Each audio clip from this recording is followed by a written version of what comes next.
Bonsoir à tous et bienvenue dans ce journal. La République populaire de Chine, à travers son ambassade à Conakry, vient de célébrer la traditionnelle fête du Nouvel An chinois dans notre pays. La cérémonie a été un moment de convivialité mais aussi d'échange entre Chinois et Guinéens. Plusieurs personnalités du pays ont pris part à l'événement. Compte rendu, Sori Dekera. Les ressortissants de la République populaire de Chine en Guinée célèbrent le Nouvel An chinois. Une fête au cours de laquelle les Chinois de Conakry se replongent dans les valeurs culturelles de leur pays. L'occasion est également propice pour louer la grande hospitalité guinéenne accordée aux milliers de Chinois vivant dans notre pays. On est extrêmement content. Je souhaite que la collaboration entre la Chine et la Guinée aille de l'avant et que encourager les Chinois à venir investir en Guinée pour le développement de la Guinée.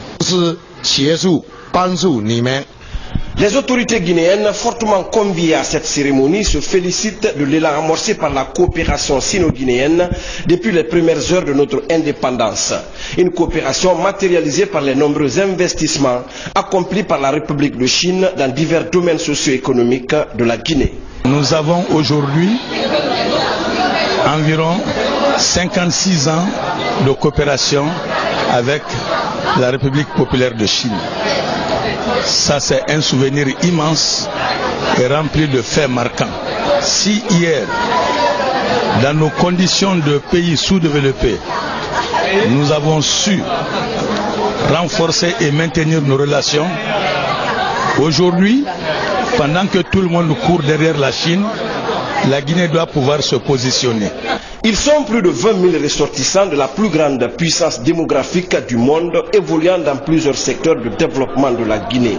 Le jeu de hasard étant l'une des traditions ancestrales de l'Empire du Milieu, il a permis à plusieurs invités de décrocher des objets de valeur lors de cette célébration du Nouvel An chinois 2014, appelée Année du Lion. Prestation de serment des volontaires du corps de la paix et inauguration d'un centre de formation à Dubreka. Au nombre de 32, ces volontaires ont montré le résultat de l'apprentissage de nos langues nationales, notamment le Soussou, le Pulaar, le Malinké et le Kissi. Ils vont désormais exercer sur le territoire national dans le domaine de la santé publique et de l'agroforesterie. Safia Toukonde.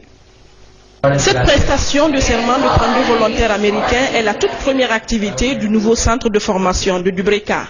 Un bâtiment de 11 pièces qui va désormais servir de logement pour le corps de la paix.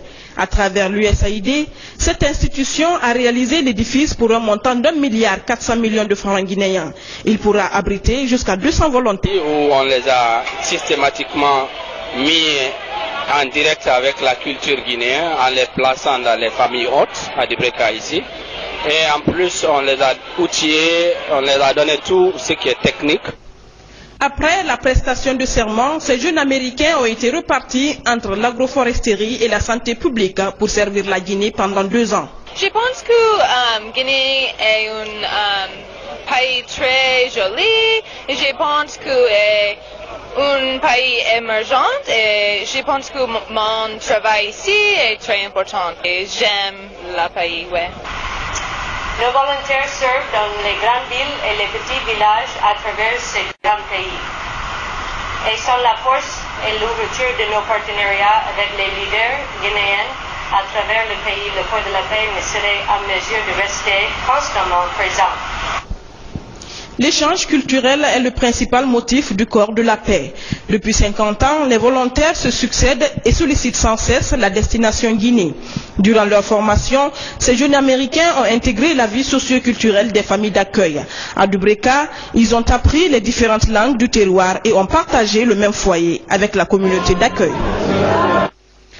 Le vol de bagages à l'aéroport de Conakry-Bessia, une préoccupation des autorités de ce secteur. Des présumés voleurs sont arrêtés. Ils auraient dérobé la valise de la représentante de la Société financière internationale venue pour une mission de travail à Conakry. C'est un coup de filet de la brigade de recherche de la gendarmerie de Matam. On fait le point avec Mahamoudou Bari. Environ de 10 heures que la représentante de la Société financière internationale en Afrique de l'Ouest, en séjour de travail en Guinée, a été victime de vol à l'aéroport international Conakry-Bessia. Un acte qui a choqué l'ensemble des autorités guinéennes ainsi que les responsables de la société d'exploitation et de gestion de l'aéroport de Conakry qui ont saisi le haut commandement de la gendarmerie, justice militaire à des fins d'enquête. C'est ce qui a permis de mettre le grappin sur les voleurs, les complices et les objets volés. Ils sont tous de la société Bafing Prestations, chargée des opérations de manutention des bagages ici à l'aéroport international Conakry-Bessia depuis 1997. Et on a émis beaucoup d'hypothèses par rapport à ce cas. D'hypothèse en hypothèse, on s'est focalisé sur la salle d'informatique qui centralise les caméras de surveillance. À cela, nous avons, avec la vigilance des enquêteurs, nous a permis de découvrir le mouvement de quelques-uns parmi les agents qui étaient sur le terrain. On s'est focalisé sur cela et le travail de fond nous a permis de se focaliser sur 2 personnes, quelques individus, et on a remonté l'information, on a bouclé les lieux, finalement on a pu mettre main sur eux. Et avec les auditions, les investigations, ils ont avoué, on a pris leurs auditions, leur procès verbal. Les principaux accusés ont reconnu les faits à eux reprochés.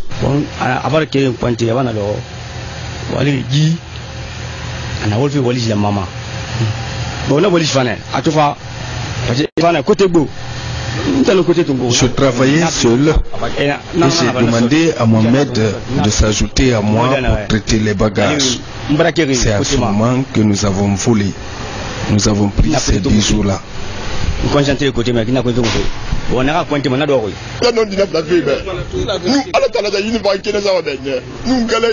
J'avoue que c'est Ibrahima Souri qui m'a donné la pointe, qui m'a permis d'ouvrir le sac.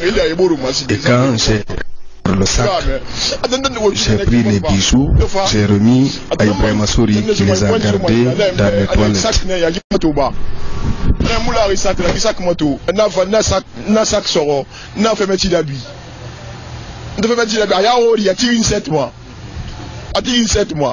Ce vol crapuleux interpelle les différents acteurs qui évoluent dans la gestion et l'exploitation de l'aéroport de Conakry. Nous sommes actuellement en train de mener un grand effort pour améliorer l'image de notre aéroport.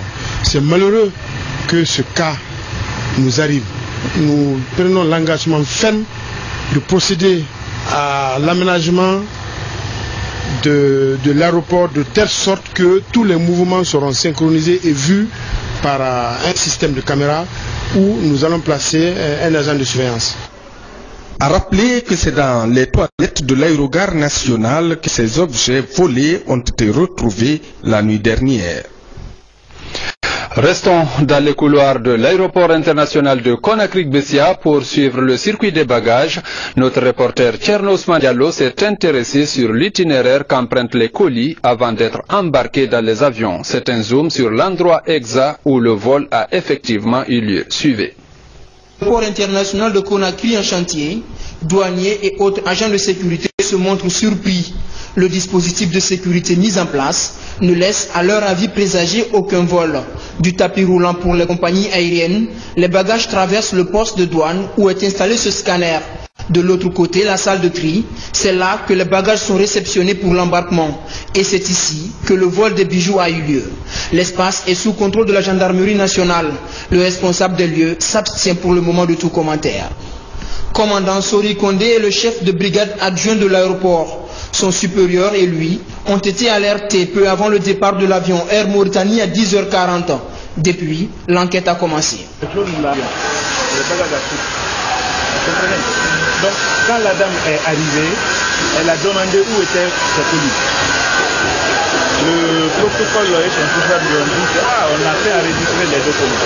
Elle a dit bon sang, ramenez-moi la valisette, celle-là je dois rentrer avec elle dans la cabine. C'est ainsi qu'un agent de la compagnie est allé chercher la valisette dans la zone de tri. Quand la valisette est venue, La dame, elle avait la clé, c'était fermé à cadenas. Elle a ouvert la validette. À l'intérieur, elle avait un calepin où elle a rangé ses bijoux. Elle a ouvert le calepin plutôt, et elle a trouvé que les bijoux n'étaient plus là. Les caméras de surveillance ont ensuite permis d'identifier les voleurs. Les mesures de sécurité vont sans doute être renforcées. Ici, tous sont dans l'attente des nouvelles instructions dans ce sens. Parlons de la sécurité avec le renforcement des capacités opérationnelles des gendarmes, une priorité du haut commandement de la gendarmerie nationale. Général Ibrahima Baldé a présidé récemment au lancement d'une session de formation à Kalia dans la préfecture de Forêt-Karia des sous-officiers pour le diplôme d'armes. Une démarche pour qualifier les prestations des agents de terrain. Reportage Sergent Alassane Diaby. Un module de formation regroupant 100 sous-officiers. Une formation qui cherche à doter ces gendarmes des connaissances et aptitudes professionnelles à commander un peloton ou une section de combat dans le cadre de la défense opérationnelle.